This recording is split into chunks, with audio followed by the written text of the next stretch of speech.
Bueno, sean muy bienvenidos a The Epicenter Podcast, este nuevo episodio con un invitado muy especial. Se trata de alguien que me ha sorprendido increíblemente su capacidad de narrar historias. Es un arquitecto graduado de la Universidad de la Gran Colombia en Bogotá, Project Management del PMI y pionero del podcast de Arquitectura para Aliens. Arquitectura para Aliens, solo para darles un contexto, yo sé que este invitado hablará un poco más de esto, es un podcast y un YouTube channel que desarrolla contenido de valor para estudiantes, docentes y profesionales de la arquitectura a través del diálogo reflexivo y el fomento del pensamiento crítico, apoyando la investigación, el oficio y la academia. Todo esto en plataformas digitales. Eduardo, muy bienvenido. Hola Max, muchísimas gracias por invitarme a tu podcast. Qué bueno es poder generar estos diálogos alrededor de todas las reflexiones que estás haciendo en tu podcast y pues la verdad te agradezco mucho por brindarme este espacio y me siento muy honrado de estar aquí contigo.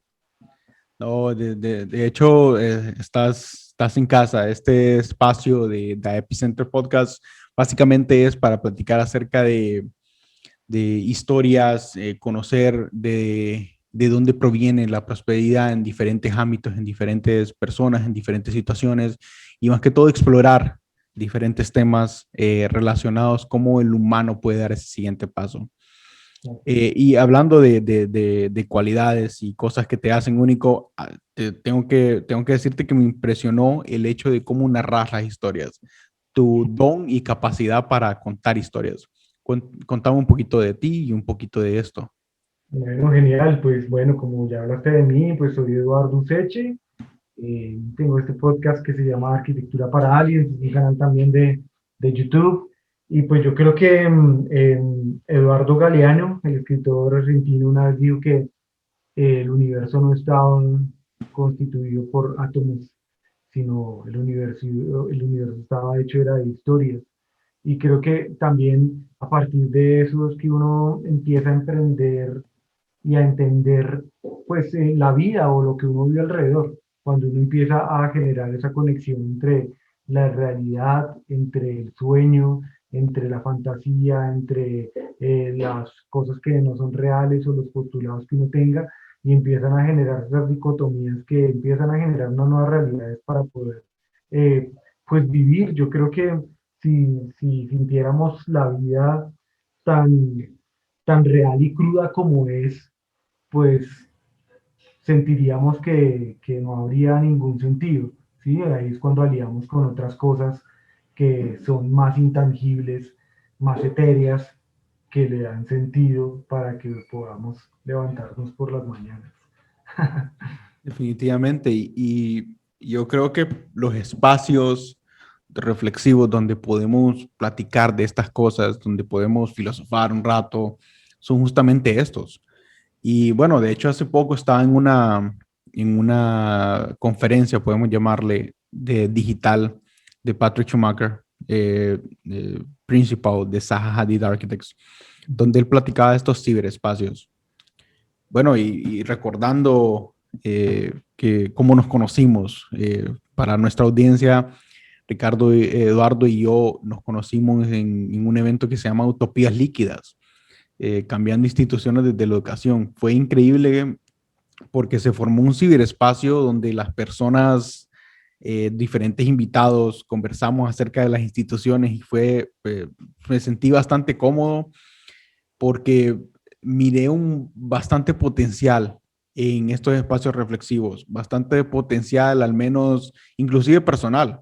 Después del evento me quedé filosofando un rato donde me preguntaba, wow, cómo las instituciones están cambiando y cómo las instituciones a través de la educación puede dar el siguiente paso.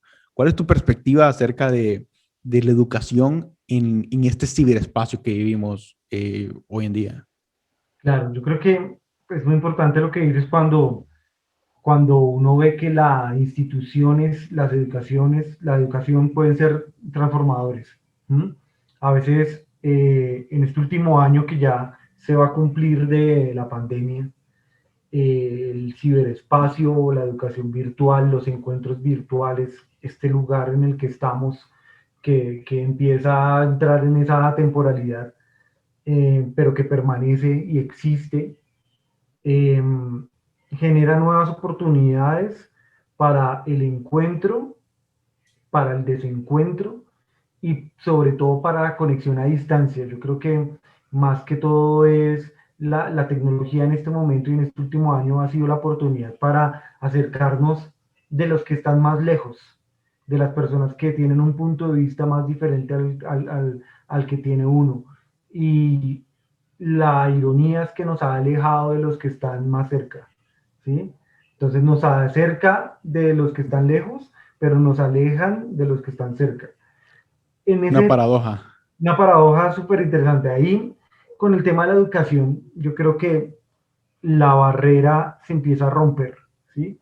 Se empieza a romper la barrera en cuanto a que pueda haber acceso a nuevos puntos de vista, a nuevas conversaciones. Hay una infinidad en este último año, una infinidad de contenido digital que se ha creado de una manera exacerbante, que uno cree que hay mucho de ese contenido que pues puede que no sea valioso, pero bueno, o se remite solamente a la entretención, o es más efímero, o es más basura. Pero dentro de todo ese contenido hay una gran parte de contenido educacional en cuanto a la conversación. Y la educación sí empieza a romper barreras en cuanto a que uno pueda ver diferentes puntos de vista.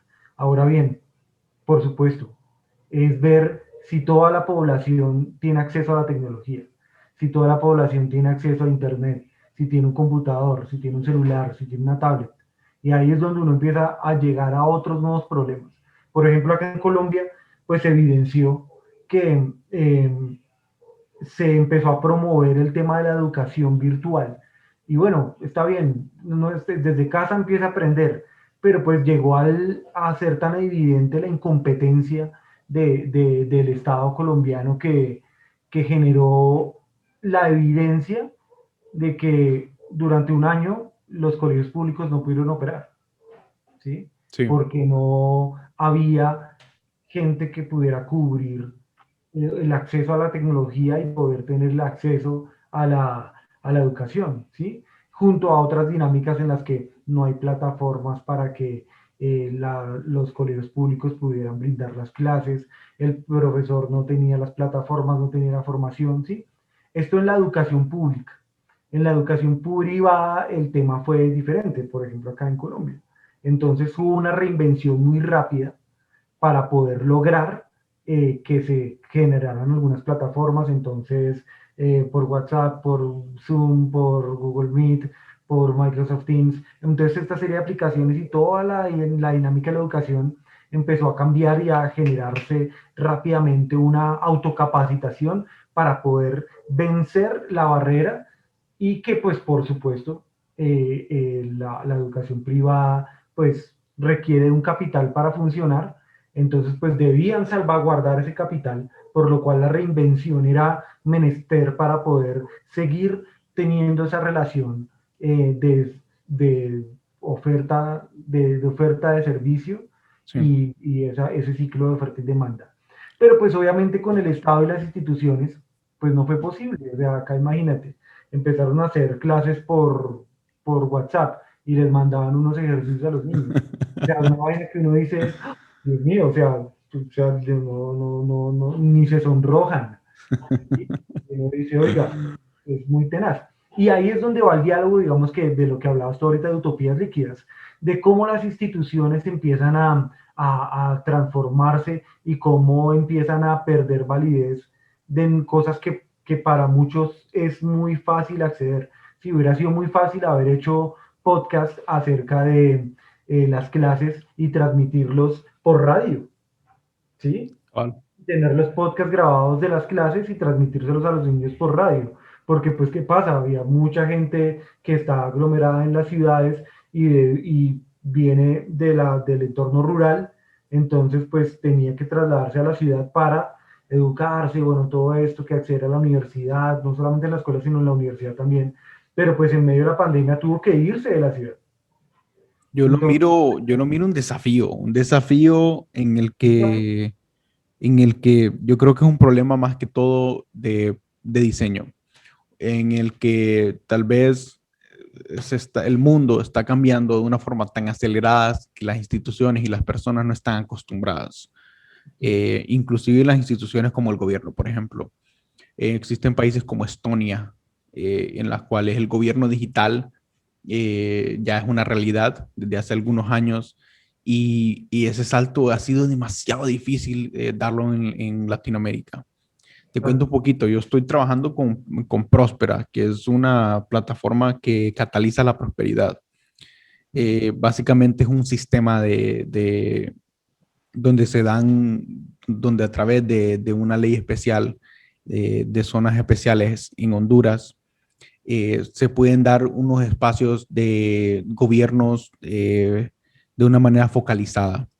En Próspera nosotros estamos introduciendo este concepto de gobiernos digitales en las que eliminas básicamente toda la burocracia de promedio. Y me parece interesantísimo cómo todo un país, toda una estructura, como un país no se da cuenta de que el mundo está cambiando y que todo debería transformarse a virtud de eso. La pandemia nos vino a dar una cachetada de decir, hey, necesitan evolucionar o los evoluciono. Claro, total, ¿no? Y es cierto, digamos como la evolución de la forma de percibir la vida, de la forma de ser un poco más equitativos, de ser más democráticos, de que se evidencien cuáles son las diferencias que tenemos y cuáles son también las igualdades que también tenemos una serie de mismos problemas con una población que aún puede ser tu mismo vecino y tú dices, hey, no sabía que teníamos los mismos problemas. Y yo creo que las instituciones pues deben, por supuesto, pues esa sumisión y para eso les pagamos para que hagan su trabajo, pero digamos Igual. también se genera también una alternativa. Y yo creo que también el tema de generar alternativas ciudadanas, o sea, digamos, generar un podcast y una conversación alrededor de un tema puede volverse una iniciativa ciudadana Lo que es. empieza a generar cambios de comunidad, así sea unos cambios de comunidad pequeños, pero no importa. Digamos, aunque, y lo que tú hablas acerca de la tecnología y cómo la tecnología va a una aceleración y a unas revoluciones gigantescas respecto a la humanidad y respecto a lo que pasa. Eh, una vez yo entrevisté al arquitecto Alejandro Aravena, el arquitecto chileno, y yo le hablaba de ese mismo tema. Yo le dije, vea, ¿cómo ve la aceleración de la tecnología frente al oficio de la arquitectura? Y cómo ve la aceleración de la tecnología frente a la forma en la que estamos viviendo los seres humanos desde la arquitectura. Y él me dio una respuesta que para mí se volvió brutal. Dijo, aunque el software siga cambiando y evolucione a una velocidad inmensa, sigue siendo usado por un hardware que somos nosotros. Este puede ser un Totalmente. software de última tecnología, pero nosotros somos un hardware prehistórico. Y Totalmente. ese hardware que somos los humanos, los seres humanos, pues es donde vemos que existe la distancia, que hay una pandemia, que somos frágiles, que somos perceptibles Sí. a morir de que hay algo que tú no ves y que te puede matar y que puede empezar a acabar con las personas que amas y tú dices hay que protegerse Sí. y hay que empezar, pero entonces ahí es donde está el ánimo de poder, o sea, puede que sea un podcast, pero antes fue una reunión alrededor del fuego. Y increíble esa analogía que pone Alejandro, en la cual yo lo miro desde este punto de perspectiva. El mundo tangible y el mundo intangible. Ujú. Y el mundo tangible somos nosotros, al fin y al cabo, lo físico, lo real, lo palpable. Y el mundo intangible es una institución, un podcast, es algo intangible y nosotros controlamos ese mundo intangible. Y si nos ponemos a pensar eso en la capacidad que tenemos para moldear el mundo intangible y el mundo tangible, creo que entenderíamos un poquito que tenemos mucho por evolucionar. Sí. Y el proyecto de la humanidad creo que se queda corto. O sea, y más que todo, el proyecto humano a nivel universo. Eh, es un increíble juego de escalas. A mí me parece que, y me gustaría hablar un poquito del universo y podemos entrar un poquito a tu concepto de arquitectura para aliens. Es increíble cómo un punto puede ser un universo. Por ejemplo, cuando miramos las estrellas y miramos ese juego de escalas, arquitectura del universo, y cómo nosotros somos tan insignificantes ante el gran todo. Me encantaría saber tu perspectiva y me gustaría acerca de arquitectura y universo y cómo lo entrelazas acerca de arquitectura para aliens. Cuéntanos un poco de qué significa esto y cómo haces el entrelace. Bien, perfecto. Lo que tú hablas es muy interesante de respecto a la escala. Uno de los aspectos principales que estudia la arquitectura es precisamente ese, entender qué es la escala, ¿sí? Entender cuál es la dimensión que debe tener un espacio, cuál es la dimensión que debe tener un lugar, cuál es la dimensión que tiene un contenedor, bien sea una casa, una vivienda, una biblioteca, según su función, o qué dimensión debe tener un espacio que es público, que es abierto, que es libre. Y esa comprensión de la escala tiene que ver mucho con, pues, cuál es o sigue siendo algo egoísta, ¿no? La arquitectura sigue siendo, no hay arquitectura aún para elefantes o para tigres, ¿sí? Hacemos arquitectura para humanos porque está definido como el ser humano como la escala, la unidad de medida de nuestro mundo es el ser humano. Eso es lo que nos ha llevado a problemas como el que estamos viviendo hoy a nivel mundial y los que se han vivido a través de todo el tiempo.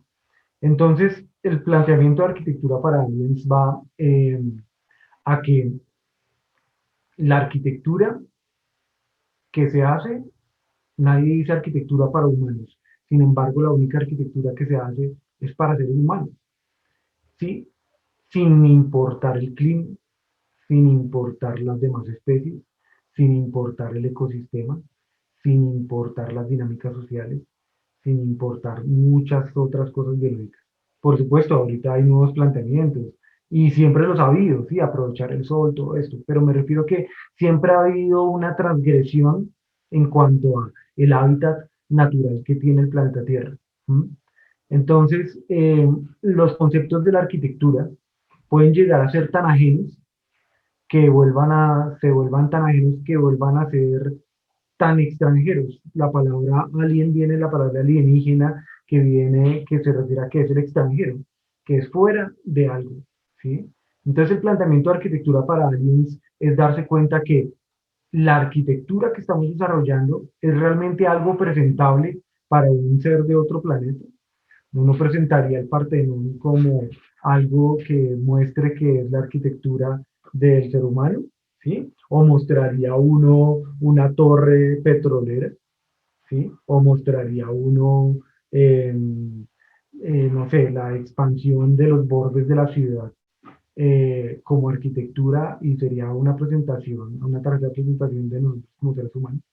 Entonces va la reflexión a eso, de que la arquitectura puede llegar a ser tan ajena que se vuelva desconocida. Entonces el planteamiento es el juego de poder decir qué tenemos que hacer para la arquitectura, cómo la debemos plantear y cómo deberíamos ser un poco más eh, cautos en el momento de plantearla de una manera correcta, ¿sí? Y ahí uno pues empieza como la dicotomía de arquitectura para aliens y el eslogan que es un diálogo acerca del espacio. Entonces, pues porque la arquitectura es ese. Uno solamente puede entender eh, la arquitectura cuando confina el vacío, ¿sí? La arquitectura existe desde el abrigo y el abrigo es lo que confina un espacio que antes estaba desocupado, ¿sí? Uno no identifica, no, si alguien dijera, no, la arquitectura de los árboles, y uno dice, pero, perdón, ¿y quién planteó el árbol? Sí, Sí. es más fácil decir la arquitectura de la vivienda rural en el Chocó, Colombia. Sí. Y uno dice, ok, listo. Pero si uno dice, no, la arquitectura de las flores, y uno dice, la arquitectura de las flores, será uno, pensará uno en fractales, pensará uno en otras cosas, pero a eso es lo que me refiero a que la arquitectura sí es un planteamiento muy, muy, muy fundamental que fundamenta y determina muchísimas vidas y muchísimos ecosistemas y ha determinado eh, la tierra que habitamos. Entonces, debe ser planteada de una manera más ordenada y la reflexión de arquitectura para aliens es generar diálogos alrededor de eso, de que la arquitectura es un diálogo acerca del espacio y a través del pensamiento crítico empezar a decir, ¿será que estamos haciendo las cosas bien? ¿Será que la estamos haciendo mal? ¿Qué estamos haciendo bien? ¿Qué estamos haciendo mal? ¿Sí? Ese sería Y como más. consideras que se puede hacer, y hablando un poco del mundo intangible, ¿consideras que se puede hacer arquitectura desde un podcast? Creo que sí, yo creo que digamos un ejemplo, yo no estudié comunicación social, yo no soy comunicador social, yo no soy periodista, no soy presentador de televisión, no vendo productos en, en- en medio de los comerciales del noticiero. Yo estudié arquitectura, pero veo que había un espacio en el cual era más fácil hablar acerca de la arquitectura alrededor de la cultura arquitectónica que haciendo un plan. ¿Sí? Yo trabajé y trabajé mucho tiempo en constructora y trabajé en obra, trabajé haciendo planos, trabajé dirigiendo obras, trabajé mirando, construyendo con las botas, con el casco, por ahí está el casco aún. Y entonces me di cuenta de que había también otras formas de hacer arquitectura. Se puede hacer arquitectura con un libro, se puede hacer arquitectura con un podcast, se puede hacer arquitectura con una fotografía, se puede hacer arquitectura con una investigación. Entonces, ver que la arquitectura también tiene un espectro mucho más amplio que el de solamente poner un ladrillo sobre el otro, de Sí. que solamente hacer unos documentos y firmar un plano, sino que también hay unas cosas que tienen que ver con la investigación y ahí está donde entra la interdisciplinariedad, o sea, poder aliarse con otras disciplinas y empezar a generar nuevas formas de ver arquitectura. Sí, Se puede hacer arquitectura con un libro, se puede hacer arquitectura con un podcast. totalmente, totalmente. Creo que es una muy buena reflexión porque empezamos a ver los límites de la arquitectura. Y volviendo a conectar el tema de arquitectura con el espacio, me parece genial cómo el proyecto humano ha dado el siguiente paso. Y es eso de diseñando, por ejemplo, en la Luna, Marte, la siguiente parada del humano, ¿cuál será? Eh, Creo que en esto arquitectos y mentes maestras como es Barry Ingels y Elon Musk están puchando bastante para dar ese siguiente paso. Ahí yo te cuento que tuve la experiencia de compartir con Bjarke en Nueva York. Genial. Tuvimos una reunión muy interesante donde él me exponía acerca de, justo de la plática era acerca de ciudades y cómo el humano tiene la capacidad para básicamente tomar este mundo que no es palpable y darle forma a él. Él siempre está viendo cómo le da forma al futuro. Y me parece bien pionero de su parte aventarse y ser pionero y ser uno de los protagonistas en esa colonización de los planetas, en los cuales parecía un vago eh, sueño hace algunos años. Hoy se está convirtiendo en una realidad y poquito a poquito va mucho más allá. Claro. A mí me encantaría, no sé, alguna vez visitar otro planeta y creo que la arquitectura está dando pasos mucho más allá de lo que el humano puede llegar a alcanzar. Tú, desde tu perspectiva, ¿crees que el humano está listo para dar el siguiente paso a la colonización de otros planetas o crees que estamos muy inmaduros? Julio Verne escribió De la Tierra a la Luna en 1865. 1865. Una persona planteó lo intangible. Una persona planteó lo inimaginable. Una persona planteó algo imposible y manda un cohete y está esa película icónica en la que llega el misil y ¡puc! Le impacta en un ojo a la luna. Y uno dice, y uno ve SpaceX, ¿sí? Y uno dice, wow, o sea, cada vez está más cerca, hay planteamientos nuevos. Hace la semana pasada que estalló ese cohete que estaban haciendo las pruebas para poder despegar un cohete y volverlo a aterrizar. Y yo creo que se vuelve algo más cercano, ¿sí? Algo más tangible. Todo nace desde lo intangible. Yo creo que todo nace desde una idea, todo nace desde un postulado, desde un imaginario, y eso empieza a crearse en la realidad, ¿sí? Ese es el gozo de la vida, está en crear. Y yo creo que el ser humano lo que se dedica es a crear nuevas cosas, y creo que será posible a través de poco tiempo eh, habitar espacios como la Luna, que es algo como más cercano. Y yo digo, pues, los retos que hay en cuanto a la gravedad, pues son las determinantes, el polvo lunar, eh, la atmósfera que no existe. Entonces uno empieza a empezar a pensar en materiales. Solo De se pronto, vuelve más interesante. domos geodésicos, o sea, uno dice, no, debe ser algo geométrico, algo que sea fácil de fabricar. Hay una película que es también nueva que se llama Ad Astra, en la que es protagonista Brad Pitt, y Muy también buena. porque van a la luna y desde la luna despegan. Entonces uno dice, uff, y van hasta Júpiter, y el man se sale de la nave y atraviesa él mismo los anillos de Júpiter con un escudo. Y uno dice, Dios, claro, o sea, yo podría hacerlo. Entonces, yo Sí, creo que eh, siempre el ser humano seguirá viendo un poco más allá y nuevos horizontes, y uno empieza siempre uno siempre se verá cautivado por el amanecer, por ver el atardecer, porque uno siempre quiere ver qué hay más allá, sí, hay más allá, qué está detrás de la montaña, qué está en el horizonte. Y eso es lo que quiere alcanzar el ser humano, es como que la eternidad. O sea, ¿cómo alcanzamos a no morir? Y eso es lo que hace la arquitectura y la cultura. La cultura es lo que es el postulado del ser humano hacia el futuro, sí, para no morir, que sí.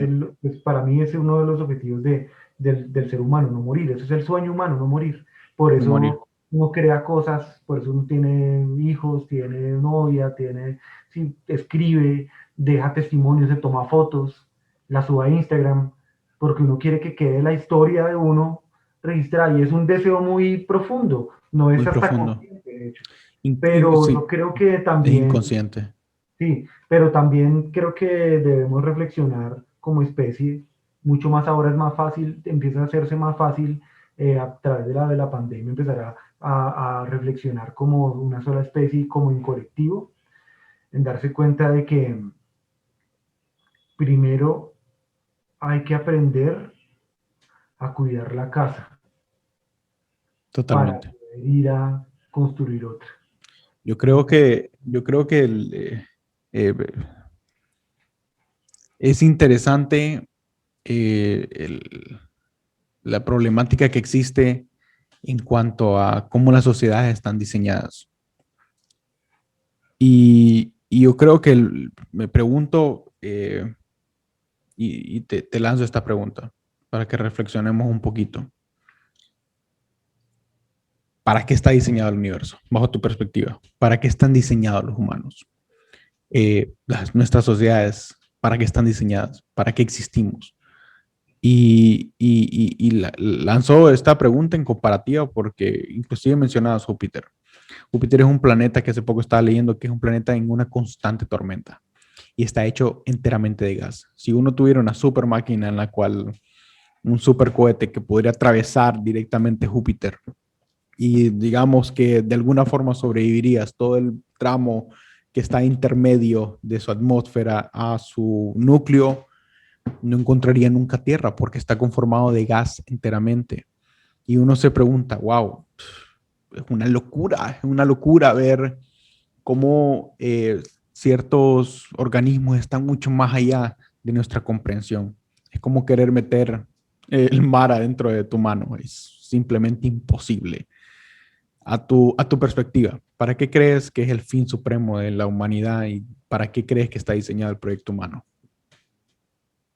Creo que empieza uno a rasguñar temas bien eh, profundos y cosmogónicos. Uno cree que si el ser humano ha sido diseñado, requiere un diseñador, ¿sí? Y ese diseñador, pues, habrá generado el ser humano con un fin, ¿sí? Eh, y con una función. Entonces, pues, no quiero entrar como en temas de religiosos o algo así, Sí, sino entrar a temas mucho más prácticos, y es decir, dejar como postulado eh, clavado con un alfiler que fue diseñado por X, ya. sí, Pero entonces pasemos no del diseñador, sino al diseño. Entonces, el diseño humano, yo creo que tiene unas grandes diferencias con respecto a las otras especies, y creo que más que todo el ser humano tiene una misión y es la de cuidar, ¿sí? Creo que es la misión del ser humano cuidar. Creo que el fuerte debe cuidar al más débil, creo que el grande debe cuidar al pequeño, creo que siempre hay como un tema del cuidado. Y yo creo que la función del ser humano en la Tierra es la de cuidar, cuidar, cuidar lo que existe, cuidar las otras especies, ¿sí? ¿Por qué? Pues porque está en una gran ventaja respecto a las otras especies, que es el raciocinio. Y pues, claro, uno desnudo frente a un león no tiene nada que hacer, pero con una escopeta es suficiente. sí. Es producto del intelecto. Es Eh, interesante la postulación que propones, cuidar. Te comparto la mía y yo creo que va por la misma línea. Para mí el ser humano está diseñado para amar. Amar. Y nos preguntamos, así como qué es arquitectura, qué es amar. Para mí amar es dar, de un abrazo hasta la vida, desde una mirada hasta eh, un, un, una despedida, desde una sonrisa de tu padre hasta, hasta, hasta un apretón de mano de tu madre. Y ese hecho de dar también creo que está conectado con ese diseñador X que nosotros le hemos dado forma, le hemos puesto nombres, le hemos puesto reglas de que tiene que ser aquí así porque, ¿por qué? Porque nosotros decimos, básicamente. es absurdo. O sea, ahí es donde va el raciocinio tan grande del ser humano, que se vuelve supremamente transgresor. O sea, ya se vuelve como que vos, no sé, soy el ventríloco de Dios, y uno dice, oye, pero Sí, no, es una vaina muy absurda. Por eso te decía que hablarlo en términos prácticos es, o sea, uno no le, o sea, el mouse no se va a dar clic solamente. O sea, esta reunión no se termina hasta que nosotros le demos lead. O sea, si te das cuenta, o sea, todas las máquinas funcionan solamente si la enciendo. O sea, no el computador se enciende y dice, no, de malas, no, no, la verdad es que no tengo ganas, hoy estoy deprimido.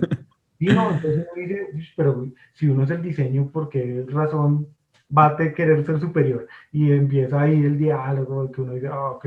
Pero sí, yo estoy de acuerdo contigo con el tema de amar. Creo que si el amar es dar, dar, dar y darse totalmente, y que esa es la reflexión en la que más valiosa debemos sacar de este último año. A mí me sí, pasó algo muy interesante. Eh, Estábamos en casa y bueno, pues había que ir a comprar víveres, había que comprar el mercado, había que ir a comprar la comida. Entonces yo salí a comprar la comida. Todo estaba cerrado, pero yo tenía dinero para comprar. Y ahí es cuando uno se da cuenta de que el dinero no es comida, ¿sí?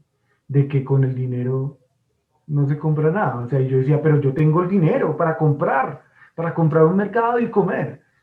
Pero no había dónde comprar. Y yo decía, si ves, te das cuenta que el dinero no es tanto. No de es qué tanto. sirve, Claro, ¿de qué sirve. sirve? ¿De qué sirve la plata? No sirve de nada.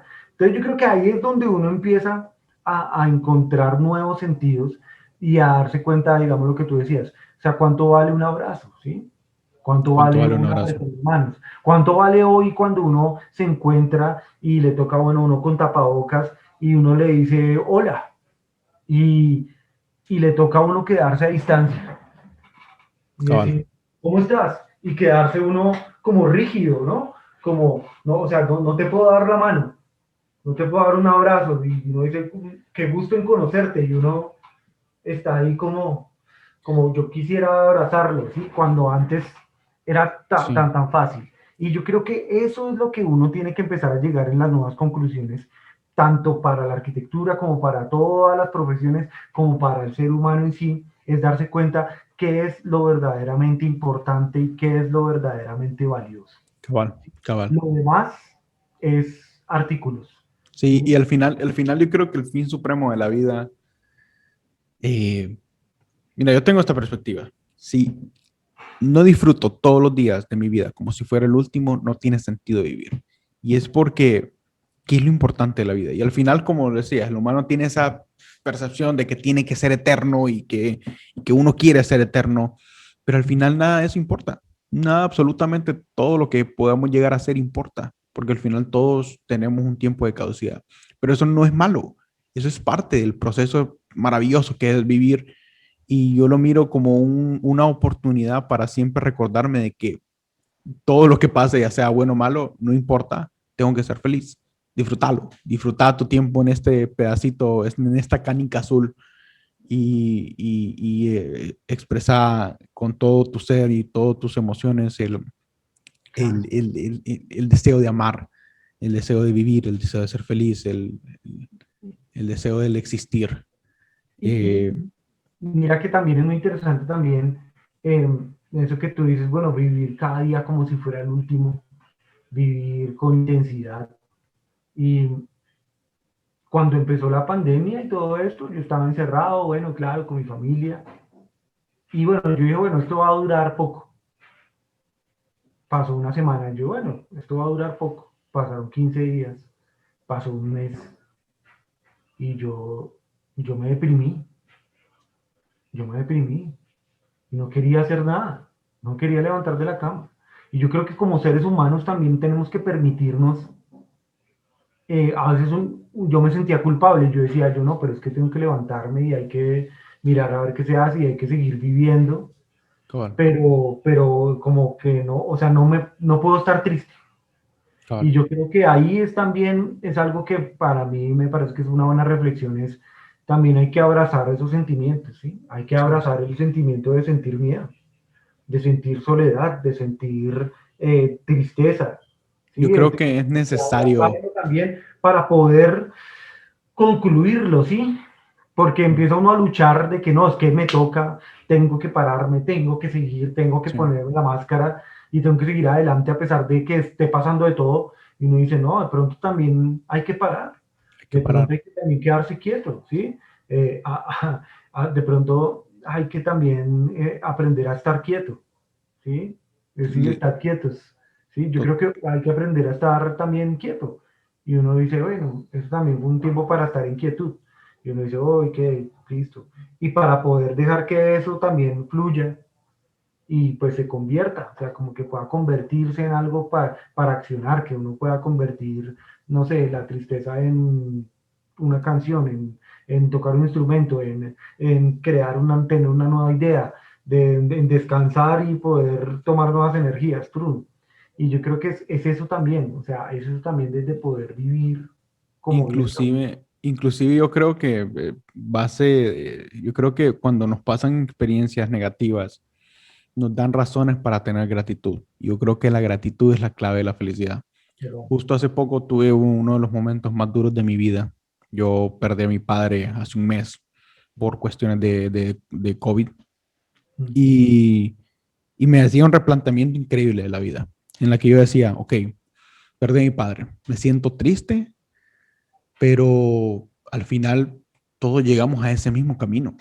Todos llegamos a ese mismo camino y no debería sentirme triste, simplemente no lo entiendo.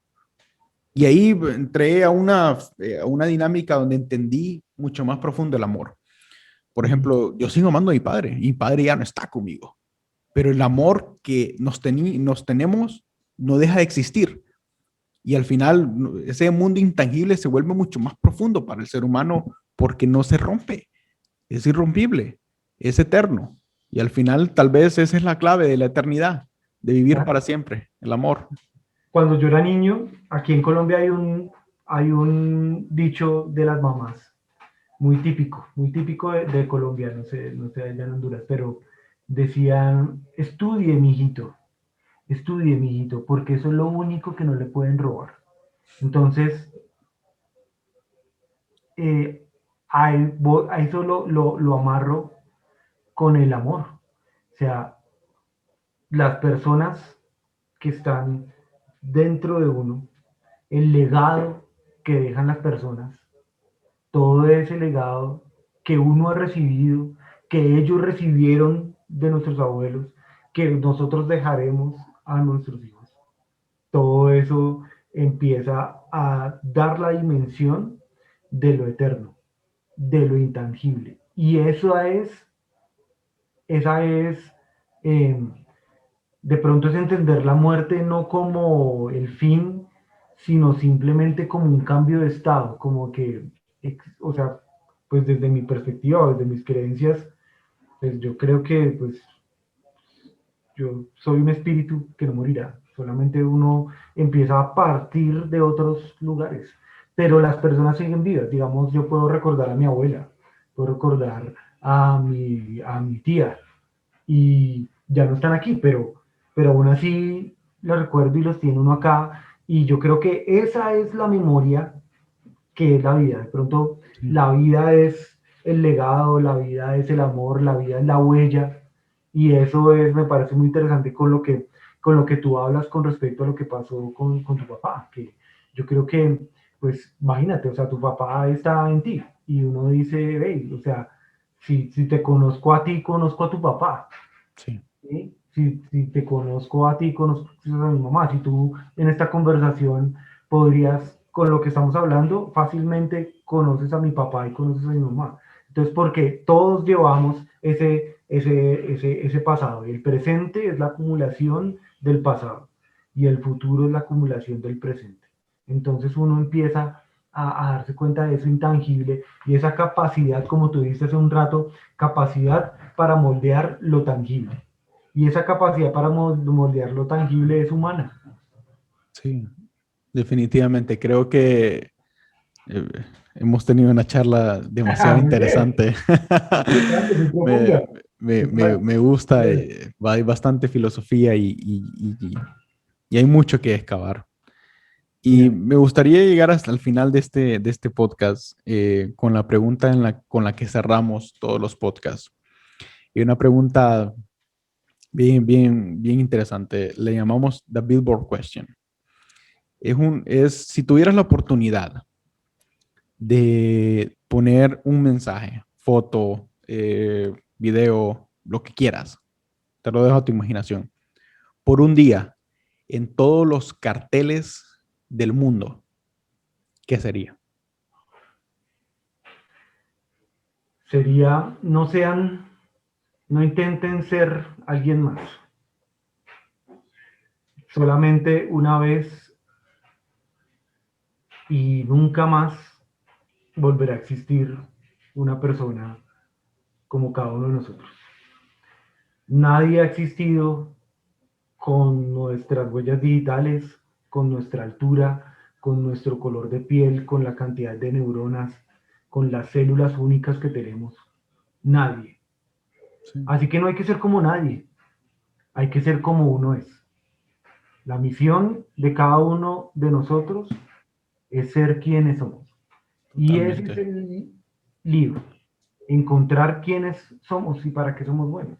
Mi misión en la vida no es ser como Le Corbusier, no es ser como Daniel Libeskind, no es ser como Tadabando, no es ser como Villaringels, no es ser como Norman Foster, no es ser como Zaha Hadid, no es ser como Rogelio Salmona, no es ser como Germán Samper, no es ser como Alejandro Radena, no es ser como, eh, como Barragán, no es ser como, ¿Como quién? Como Lina Bobardi.